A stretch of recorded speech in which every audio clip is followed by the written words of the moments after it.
Let's talk about Take a Bow. I picked this one because, again, it has a connection with Karen Carpenter. Lucy, what is it? Yeah. So, any Carpenters fans, if you first of all listen to their song Yesterday Once More, and you can hear Karen singing when it gets to the part where she's breaking your heart. Which is very similar to a line Madonna sings in Take a Yes, Bow. Madonna in the bridge in Take a Bow, when it gets to the part You're Breaking My Heart. Yeah, she's doing a direct reference there, which I think is a homage. It's not copying. I feel like it's a homage to Karen at that point.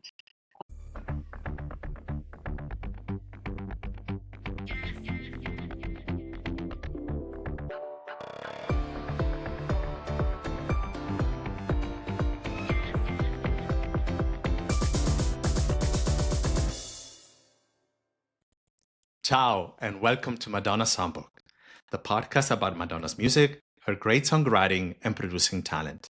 I am Giulio Mazzoleni, a long time fan of Madonna's music, an artist manager, and former label rep of her Interscope albums here in Italy.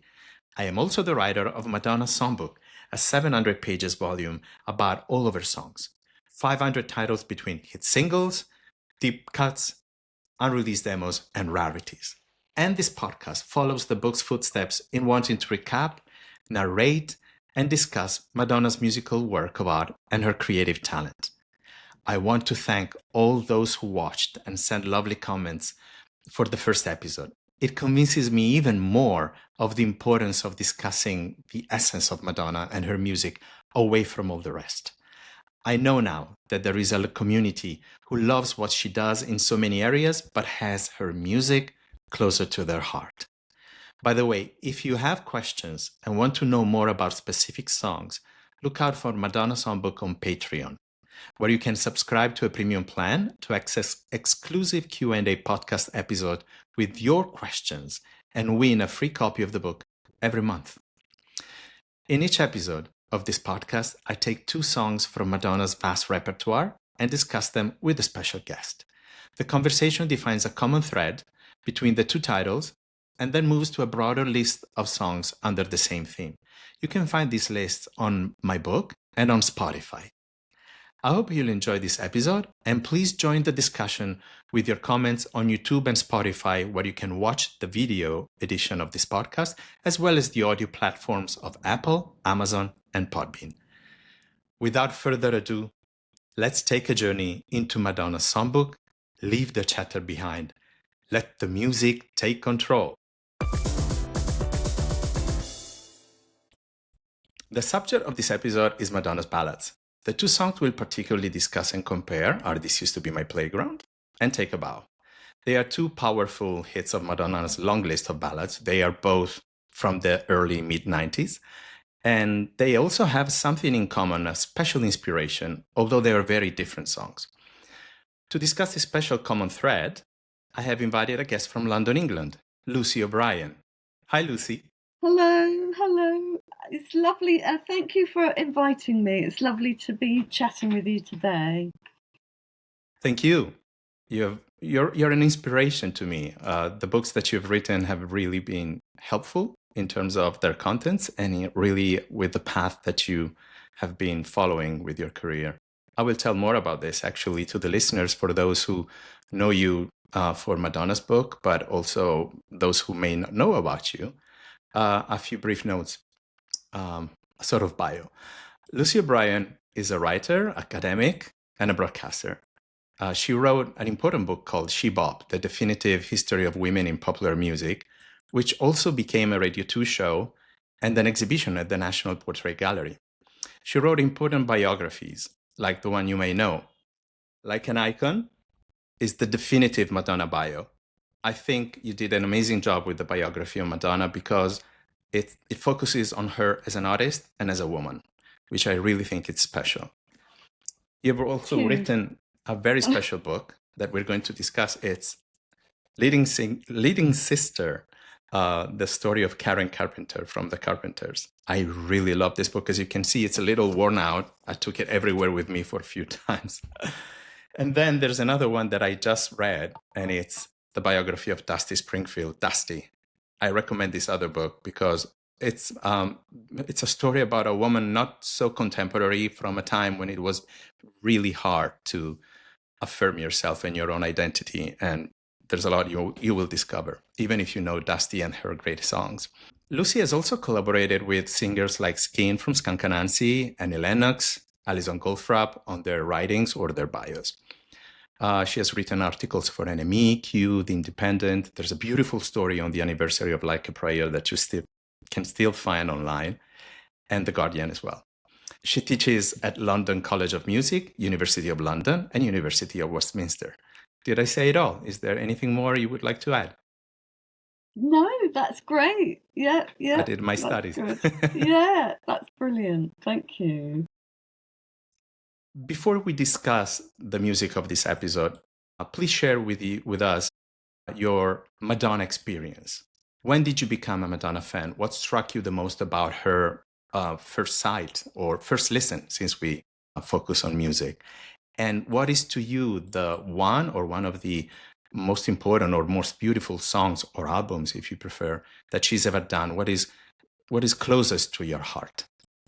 So my first encounter with Madonna, I think, was going back to the early 80s. And I've got to be honest, at first she seemed like yet another starlet, kind of had that Euro disco influence. Then in 1984, I remember watching her, and this is UK, so she hadn't toured the UK yet, but she was doing her Like a Virgin tour.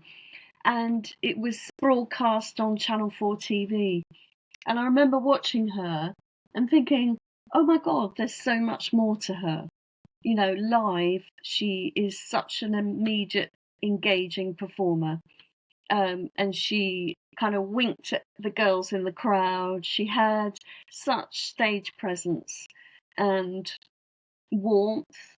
And at that point, she was quite curvy and very womanly, and she just had this spirit. And from then on, I was fascinated by her. I thought she was completely ploughing her own furrow right from then.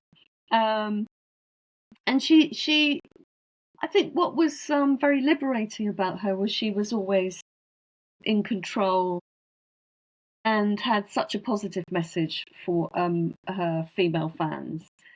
And I really loved that. And the music, of course, which just kept getting better and better. The more she did it and the more she was able to write and express herself and work with really good songwriter producers, the more her songwriting developed and continues to, from album to album.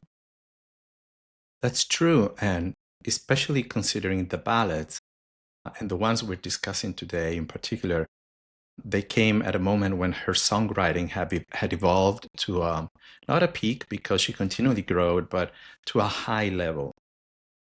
Looking back at her earlier first 3 records, the songs from Like a Prayer or I'm Breathless or Erotic or Bedtime Stories were already much more mature in terms of the expression of her talent, which was always probably inside of her, but she developed it with reading, with poetry, with life experience, and maybe self exploration. I think it's really incredible how she would evolve. Yes, and I mean, that's what I love about each album. It has such a distinct identity, and there's something very biographical about the kind of narrative pull and the drama within each album. And I'm just amazed at her inventiveness and her aesthetic that she keeps developing with each album. All right, so let's get into the groove with the first song. This Is to Be My Playground was a song that she wrote as she calls assignment work. In the previous episode, we discussed Madonna's movie soundtracks, and she called She called that type of job assignment work in a positive way, because she said it's easy for me to compose when I'm given a frame to write within. In this specific case, she had done the movie A League of Their Own, directed by Penny Marshall, about the girls in baseball during Second World War in America. And initially, because she had the dance scene where she dances the swing or the jitterbug, she had demoed a very quick thing with Shep Pettibone and Tony Shimkin called Jitterbug, which was soon discarded because the producers told her they expected a ballad from her. And she tested a song with Andy Paley, who did the Unbreathless album and the Dick Tracy soundtrack called To Love You, which was shelved. And on the last day of her recording session with Shep Pettibone, before she left for Oregon, where she was going to film the disgraced movie Body of Evidence, she only had one day, and she came up with This Used to Be My Playground on the spot. Shep Pettibone said that she asked for a repetitive lullaby kind of like melody that kept on going, and she came up with this amazing song. I was lucky to listen to the demo at the Library of Congress in Washington. Structurally, the song is identical to how it was released, but the music was very somber, was very, very, very sad. It had this keyboard that I associate with the sound that you hear at the beginning of Deeper and Deeper, the same synthesizers, but then a very dark rhythm, like it was a funeral march. And then obviously when she came back from filming the movie and met with Shep Pettibone in LA to record the song, they gave it a more melancholic, lighter tone with that amazing orchestra that they recorded with Jeremy Lubbock, who also did In This Life, but also Santa Baby, by the way, and the Unbreathless strings. And there's this beautiful harp that I really like. And one other thing that I discovered is that Vinny Colaiuta, who's a legendary drummer, played drums, that very simple rim shot on the record. To complete the recording, Madonna called again her backup singers, Nikki and Donna. And this is where I would like to jump into the subject of one of the books that we discussed about. Nikki and Donna, and I will read an excerpt from my book, explain how Madonna referenced Karen Carpenter's style for this song. For the viewers and listeners of this podcast, could you please explain who Karen Carpenter was and why she was so important for Madonna? Yes, so Karen Carpenter was a 70s female singer and drummer, and one half of the duo, the Carpenters, that she did with her brother Richard. And Richard and Karen had pitch perfect vocals, beautiful vocals, very lush and layered, and they would overdub them. She always had this melancholy in her voice. She was quite the story of Karen is a tragic one because she died young of anorexia. But part of the reference for This Used to Be My Playground is Rainy Days and Mondays, which is one of the really early Carpenter's hits. And starting out in the early 70s, Karen was really happy and really healthy. And the Carpenters were doing incredibly well. And it wasn't until we get to the kind of mid-70s when she was encouraged to stop playing drums because she absolutely loved the drums. That was her instrument as well as singing. It was when she was coaxed out from behind the drums to sort of stand and really front the band that she started to feel terribly exposed, and that brought up a lot of her anxieties about body image, and that's when her problems with her eating disorder began. But that's by way of explaining who Karen was and the kinds of things that she was struggling with. And what was remarkable about the Carpenters' songs was how maybe a lot of the private battles, and she kept her battles very private, she never talked about them, but it came out in the music, it came out in her singing, and the melancholy in the Carpenters' songs. Carpenters were absolutely massive throughout the 1970s, and for Yeah, that's the anyone important thing. growing up, Like, anyone growing up in America certainly, but also throughout the world, because they had hits throughout the world. But for someone like Madonna, she would have absolutely grown up with the Carpenters, in terms of learning about pop music, learning about chord progressions, melodies, harmonies. She would have been so aware of that. totally. And I interviewed Stephen Bray, who confirmed that both Madonna and him really, really loved the Carpenters and their melodies growing up. And when they started making music, they would often talk about them.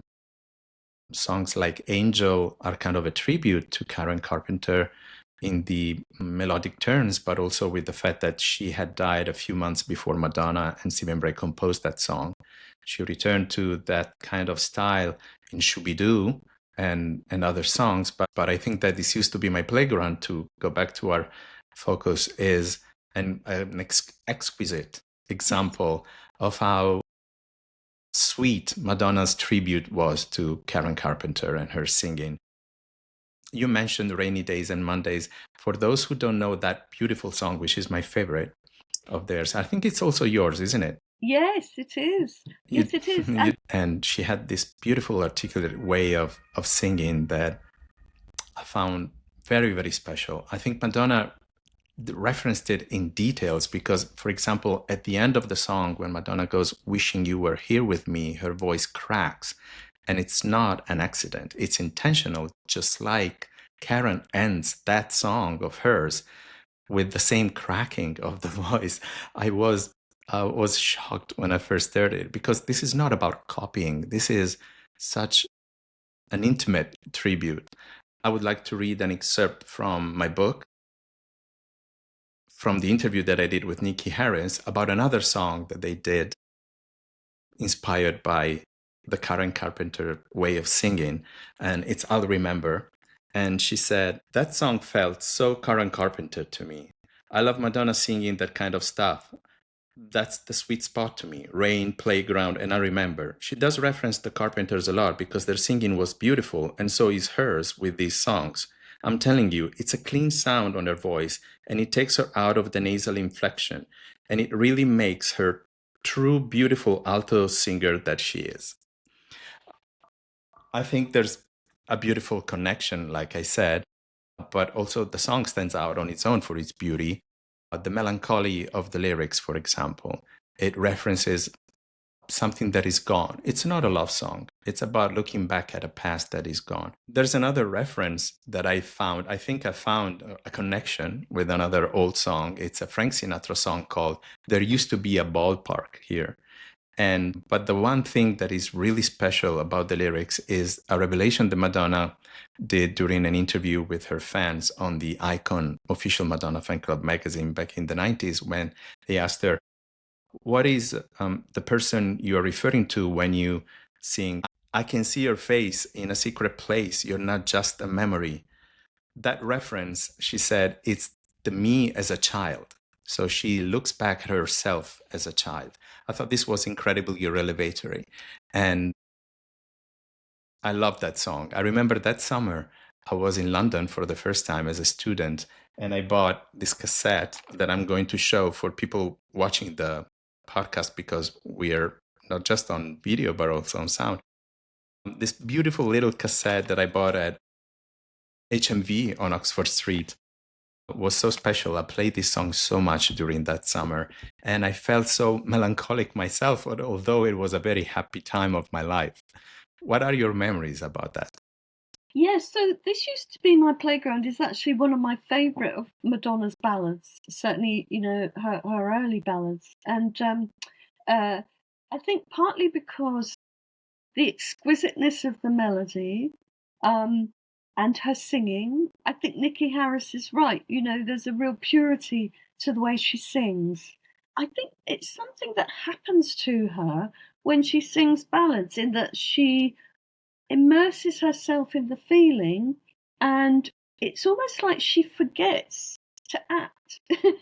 She forgets to project. It's almost like in singing the ballads, she's at her most relaxed and personal. You really get this feeling of intimacy. And That's so beautiful. I had never thought of that, but you're totally right. yes, and I also think this song in particular has a lovely sense of nostalgia, a bit like a fading sunset. And it's really hard to describe, but it's that feeling that's got some sort of yearning, but you want to reach for it.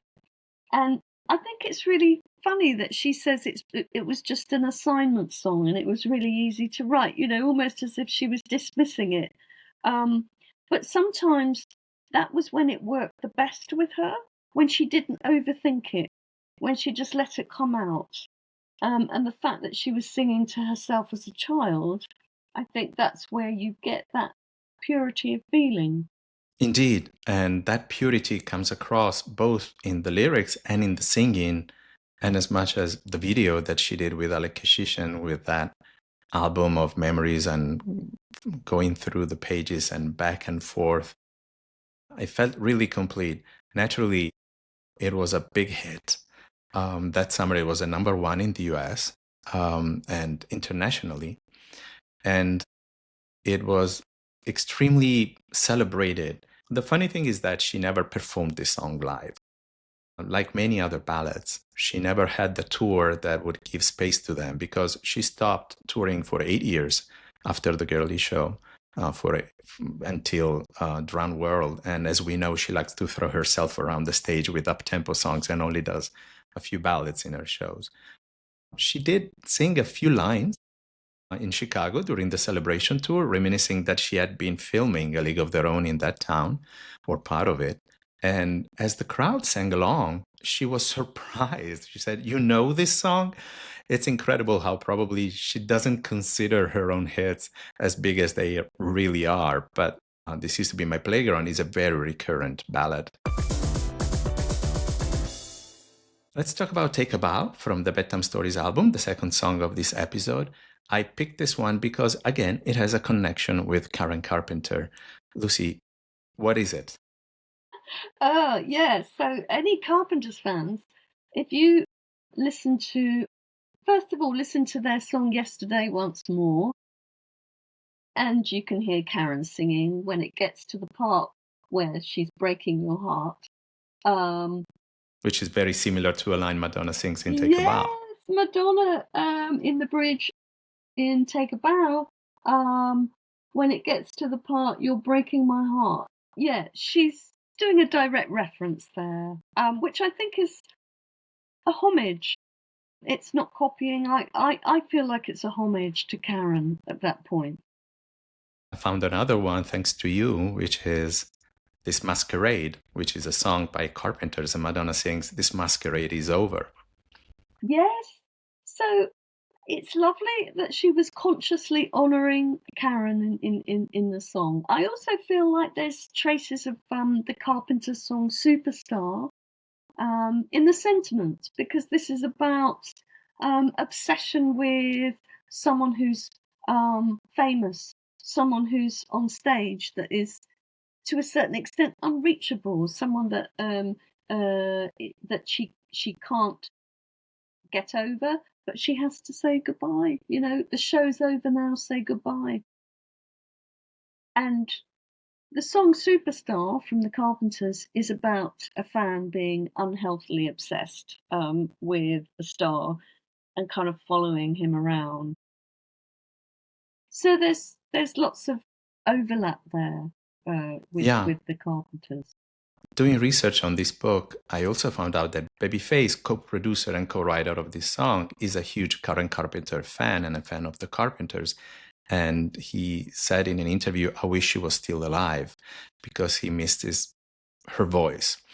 I think also in the singing that Madonna and Babyface do, they reminisce the way that Karen Carpenter and her brother used to intertwine those voices and chase each other with beautiful melodies. He is really talented and made great melodic arrangements himself. it's a really special thing to me. It's like, it's like when Madonna did Veni Vidi Vici and quoted herself, her own song titles. I think Take a Bow was that, as a tribute to the Carpenters, although a little bit subtler and quite special indeed. The song originated from Madonna's decision to take a more R&B turn, and obviously she turned to Babyface, who happens to be, until the late 90s or early 2000, the only producer who had bigger hits outside of Madonna, whereas most of the producers Madonna worked with never achieved the artistic status that they got with the songs they made with her. A really important artist. I think part to her, for the first time, she was working with someone really strong, a huge bestseller, and yet they were extremely creative and brought together something very unique. Because if you listen to other songs like Forbidden Love, a song that they did together, that is very Babyface like. But Take a Bow, people dismissing the song were like, oh, she went to the famous producer of the time. It's not true, because that Chinese inflection that they gave with the scenes, and the fact that she brought in strings arranged by the amazing Craig Armstrong, who was doing other songs on the album. Babyface himself admitted that it was something he had never done before. The song was composed from a beat and a chorus that he had written melodic musically. And so everything else was done as a collaboration, which is, I think, again, is a testament to Madonna's talent. Again, another song that she has rarely sung. She did it wonderfully at the American Music Awards with Babyface. She was a bit nervous. She mimed the song on European TV shows, but then didn't do it on tours until a few dates on the Asian leg of the Rebel Heart tour, where, again, obviously the song was extremely famous, is extremely famous because of that Asian Chinese sounding spirit. And it's actually one of the most covered songs in that part of the world from Madonna's repertoire. And back at the time, it was Madonna's biggest number one in the American charts. It was there for 7 consecutive weeks. It was so big, it charted in the 90s in the top 30 Billboard songs of the whole decade. And I also remember being struck by how famous that song was, because they used that music at the final romantic scene of the Friends season ending. I think it was the first season or the second season, when Rachel understands that she's in love with Ross and goes to the airport to see him. And I felt it was a seal of the cultural impact of that song on mainstream media, because if you remember, Friends was the biggest TV show internationally. Yes, yes. No, I mean, it was huge, that song. I remember it being everywhere at that point in the 90s. And it's very theatrical. I think she was concentrating on really developing her style as a songwriter. And there's a real maturity to it as well. And I think it's not an accident that it ended up as a real adult contemporary classic, particularly in the American market. Yes, it's no surprise considering how beautiful that song is. It also was, oddly, not a hit in the UK. Some people have said that it was sounding too American at the time for the type of music that was in the charts at the time. I remember this was the last, and I'm showing the last picture, the last 7-inch single that was released from Warner for Madonna for a very, very long time. And it was a pretty special. But also, I love this amazing 3-inch CD from the Japan market, which was actually the flip side of Human Nature. And they had La Isla Bonita from a TV commercial campaign, but they used this beautiful picture from the amazing and unforgettable video that Madonna did in Spain with the Matador, to represent the obsession of a woman with someone famous. Instead of choosing an actor, she was witty enough to find something that visually was more enchanting, and that Yeah. is the Matador. So to draw a comparison between these two songs, nostalgia and sadness, I would say, these are the two common things. A look to the past. Also, great singing in both ways. One is more broad and and relaxed. The other is more distant. I think with Take About, Madonna didn't flex her vocal muscles. She was very controlled, which I think made the song special because she's heartbroken. What's the point of singing on the top of your lungs like like crazy when your heart is breaking? Yes, absolutely. And the success of these two songs, who happened to be Madonna's most recent number one hits in America back in 1995, constituted the fundaments of Something to Remember, the Ballads collection that she released. As a matter of fact, people like the head of Warner Italy, Gero Cacciadominioni, had asked Madonna, had suggested that she would make a ballad collection even like a few months earlier at the Sanremo Festival in early 1995. And she said, well, other people have been suggesting that too. And it came out as a surprise and as a beautiful bridge, I think, in preparation of the Evita soundtrack and the project that she was about to jump into. Yes. And these two songs probably constituted, with I'll Remember, the best-selling points along with the new songs, because they were her biggest hits, despite the huge media backlash for the sex book that actually buried the potential of some singles like Rain and Bad Girl, other great ballads. These ones were strong and, again, constituted the fundamentals of that beautiful collection album.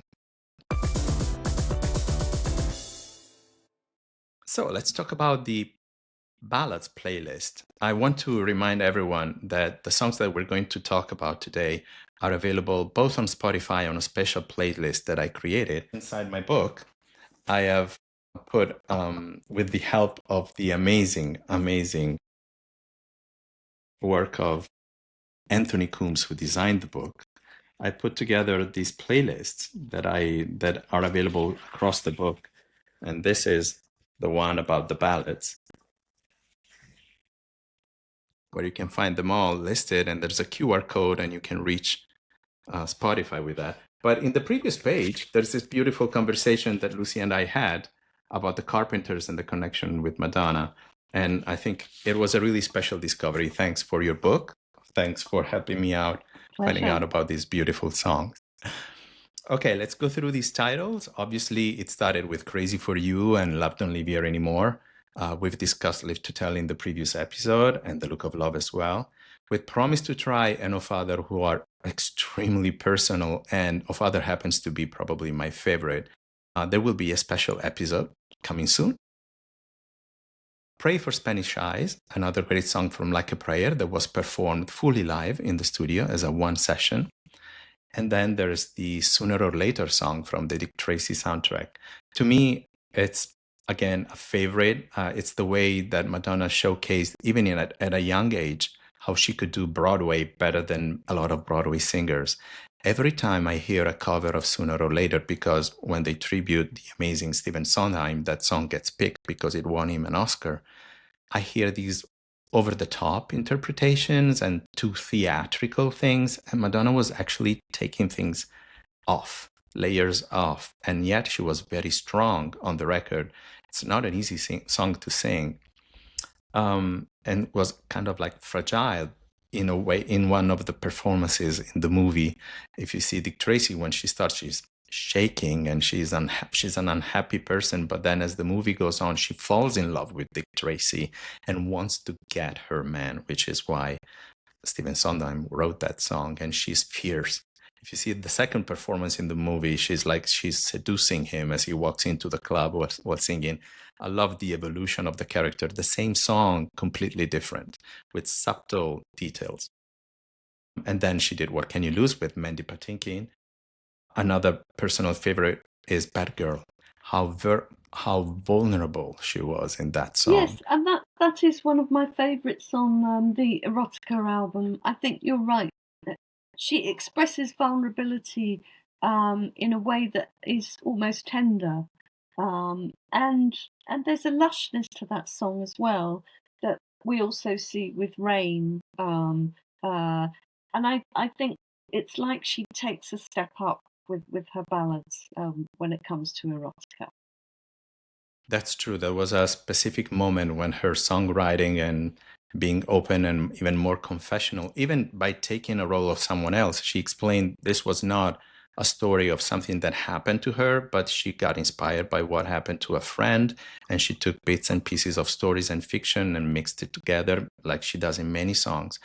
But what is personal to me, and I found out, I thought I was the only one, as a lot of people happens to experience. But when Madonna finally did this song in the celebration tour, and it was a pivotal moment of show, in my opinion, I found out that it had the same meaning for a lot of homosexual people. Because in our teenage years, when we were having identity crisis and self-doubt, and we were trying to cope with the issues of affirming our identity, we were interpreting the song as she was singing to herself. Something's missing and I don't know why. I always feel the need to hide my feelings from you or from myself. It was, to me, I thought it was a mad interpretation that I was doing. And it turns out it was a symbol for a lot of people of the trauma and the hard times of feeling bad and dirty for not being able to really live our own feelings. And that is why it was so touching for me when she sang it. And I was confronting with other fans at the end of the show, and I was surprised that she didn't. And they were like, yeah, for me too. And I thought I was revealing a crazy truth. It was, again, Madonna's music makes the people come together. It's like a Yeah, and shared experience.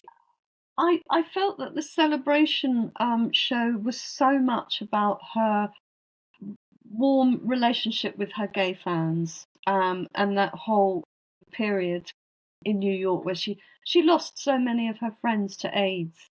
And I think, when it came to Bad Girls, she was really feeling that. Um, and uh, I think that's part of maybe why she included it in Celebration, because that story that you've just told, um, it's clearly something that resonated with a lot of her gay fans. You know what I've learned, and I want to say to everyone, if you have feelings of something like this, open up and talk to friends about it. You will find that someone else sharing the same experience, and sharing is healing. Yes. It's incredible. It happened like 30 years later, and still it was special to me. Yeah. Yeah. No, very powerful song. Indeed. And like you said, even Rain and In This Life were incredibly a step up in her ballad composition. Rain, which again is inspired by the Carpenters and references Wuthering Heights, a project for a musical that she had started with Ale Keshishin and then dropped. And this used to be my playground, obviously. And I'll remember, which I really like as a song, outside of its own meaning and value, because Madonna did it for a friend. Ale Keshishin again asked her for a song for his movie soundtrack, his first fiction movie. And out of any project, at the moment where she should stay away from media because she was suffering the backlash from sex, she just gave him this beautiful ballad with Patrick Leonard and Richard Page. And I always thought how precious their friendship must have been for her to do something not lighthearted at all. Actually, she really committed to that, and she gave such a beautiful song to him and to us. And then she did Inside of Me, Forbidden Love, Sanctuary, Take a Bow. To me, it's really special, the song Love Tried to Welcome Me, in terms of songwriting, indeed, because she was clearly reading a lot, experiencing a lot. And in one song, she put a lot of different references. She revealed that this song about a woman who cannot open her heart and she withdraws from love was inspired to her after watching a stripper dancer in a club. And she obviously saw the coldness in her eyes while she was performing a hot act. And she imagined that her life wasn't really happy, like the sadness of a clown. Yeah. And at the same time, I found out that she quotes Love Bade Me Welcome by George Herbert, which is a great poem that I found online, and a novel, a classic novel, The Heart is a Lonely Hunter by Carson McCullers. So it's a mixture of poetry, novels from the 1940s, her own life experience. I think that everything in that song makes it so special. and that nylon guitar that you hear. I interviewed Tommy Martin, who played guitar on the whole album, and he told me that he did the Dallas Austin session with other songs, including Secret, obviously. And then Madonna liked him so much that she called him for the other sessions that she was doing with other producers. And he did Human Nature and so forth. And one day she called him and said, "Can you play nylon guitar?" And he said, "Of course." But he had no idea, because you don't say no to Madonna, he said to me. And so he ran to buy one and practiced on the bus to the airport, and then probably on the plane, and then arrived in New York and played it brilliantly for the recordings of Love Tried to Welcome Me. Yeah, that's really a cute funny. story. Yeah. Then she did I Want You. I Want You, the cover of Marvin Gaye's classic song that she did with Massive Attack. And then Madonna did You'll See, One More Chance, the whole Evita soundtrack, which obviously has great ballads like Another Suitcase in Another Hall, Don't Cry for Me, Argentina, High Flying Adore, which is a personal favorite, Lament, and so forth. But then, like you said, she transitioned to 3 important albums, Ray of Light, Music, and American Life. And that's when her songwriting hit again another peak. Yes, and I do think that part of it was the change in her personal life. By then, she'd given birth to Lola, and motherhood brought out a whole different side to her. And she said herself, as to a certain extent, a transformation of consciousness and a kind of reevaluation of everything she was doing and everything she'd strived for. So you get a different quality of music.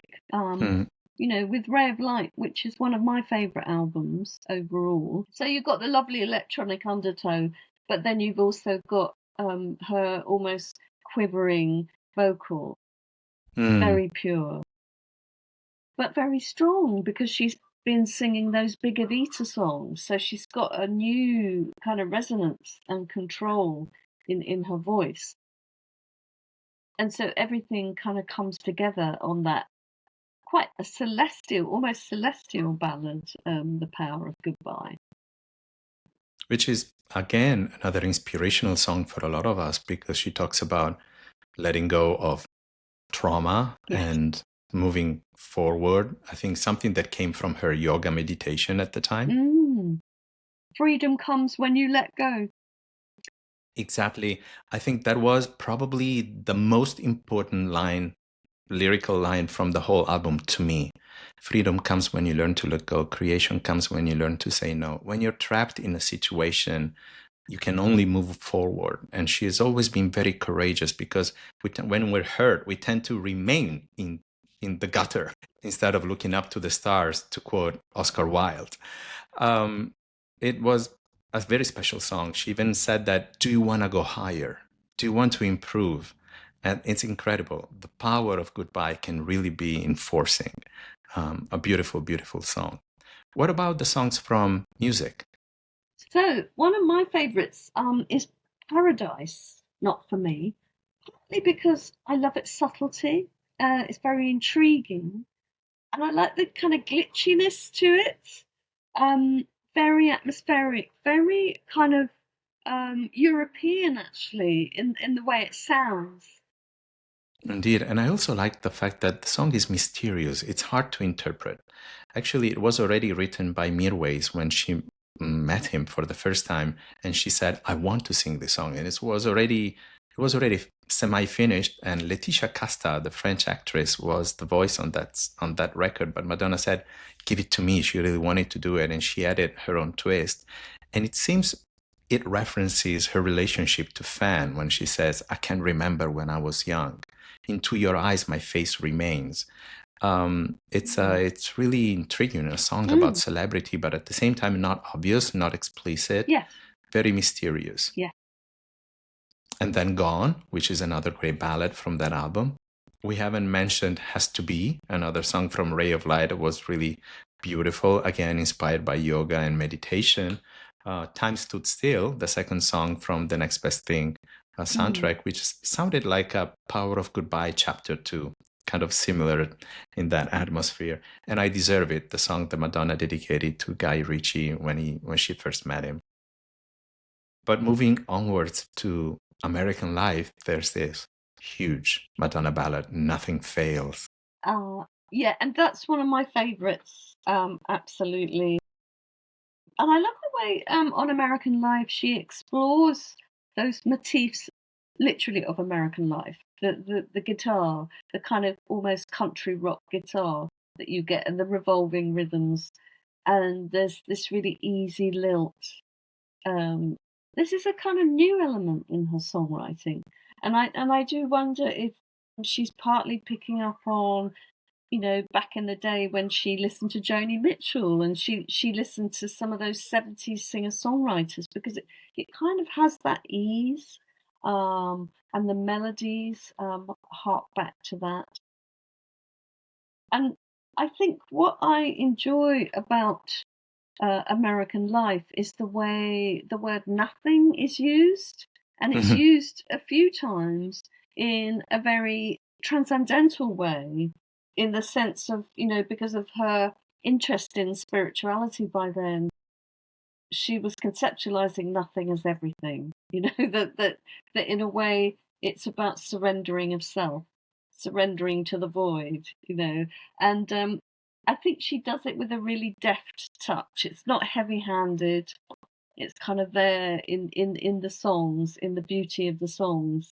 That lovely concept of just surrender.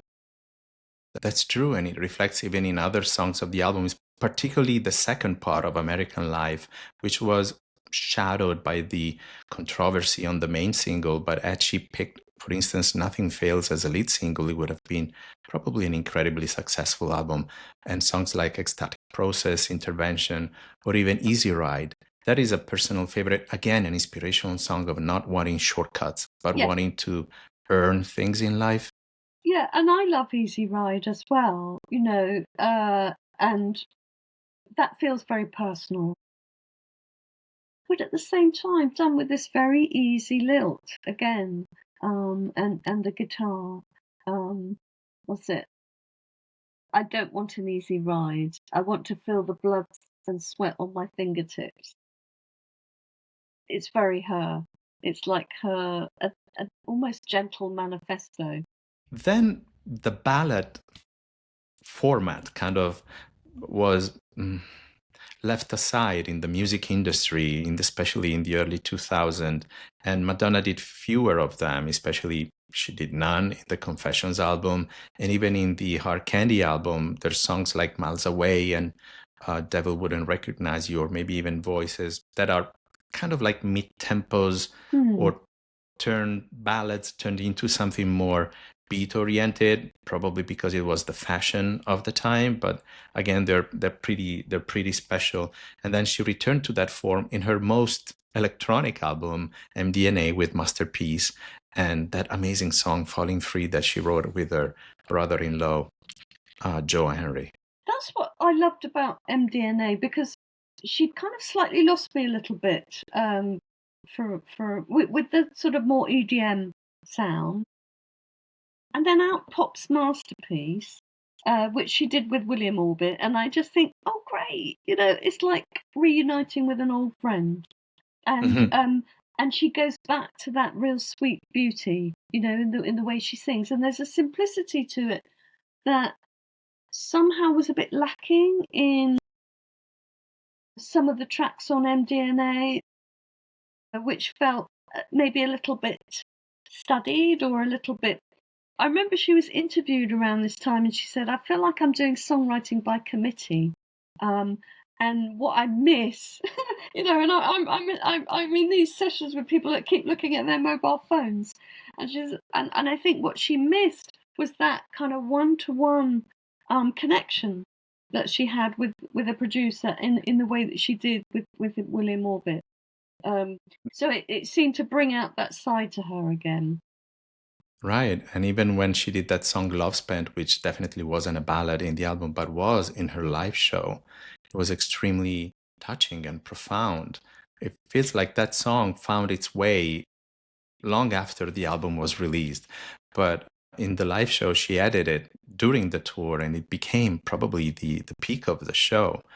It was a revelation of how deep she could still be connected to that kind of songs. Yes, absolutely. And then in more recent years, she did other songs in the Rebel Heart album. There were plenty ballads instead, to the point that for a moment she was considering releasing two separate albums, the Rebel and the Heart album. Joan of Arc, Heartbreak City, Wash All Over Me, Messiah, and even in Madame X, there's Looking for Mercy and Extreme Occident and some other Portuguese Morna and Fado sounding songs.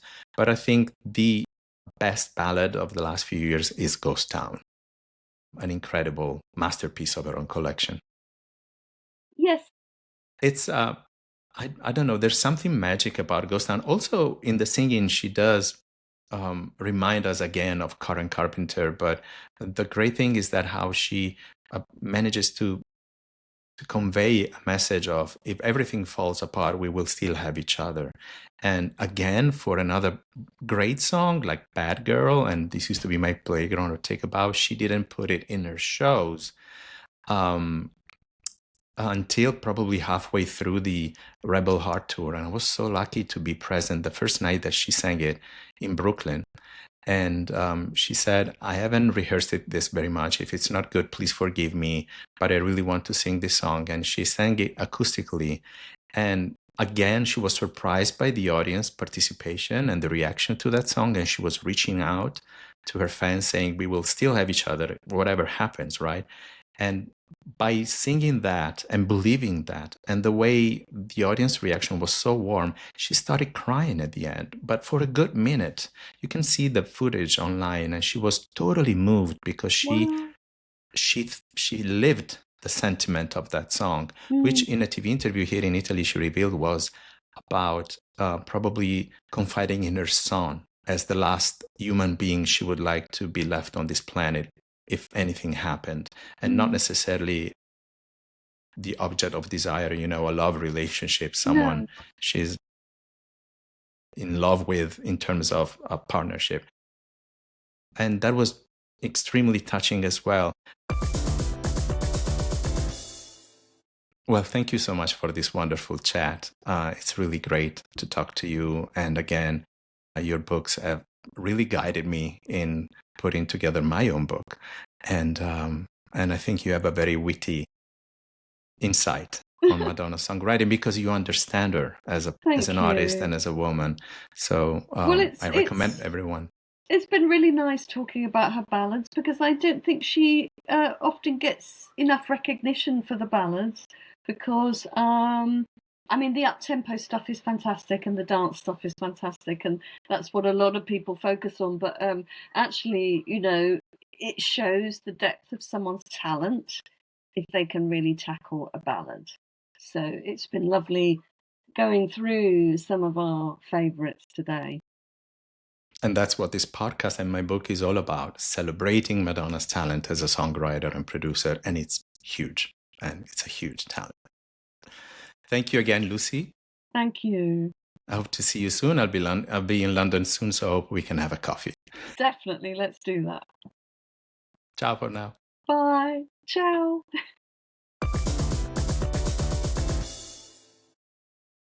That's it for this episode. Lucy is such a brilliant mind, and I love discussing with her about Madonna's ballads, Madonna's poetic and social commitment to female issues and human issues, and discover more about Karen Carpenter.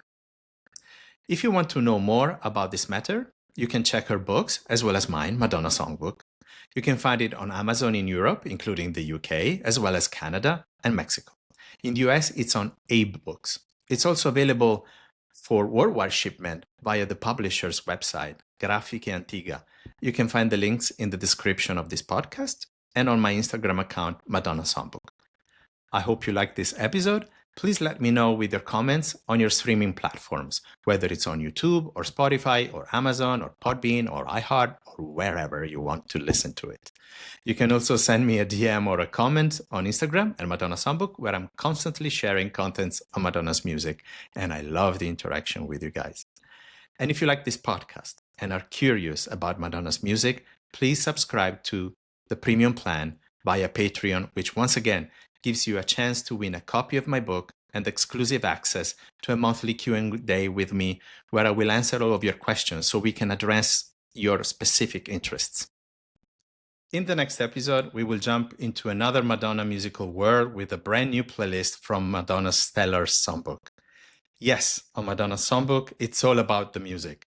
Let's leave the chatter behind and let the music take control. Bye bye, baby, bye bye.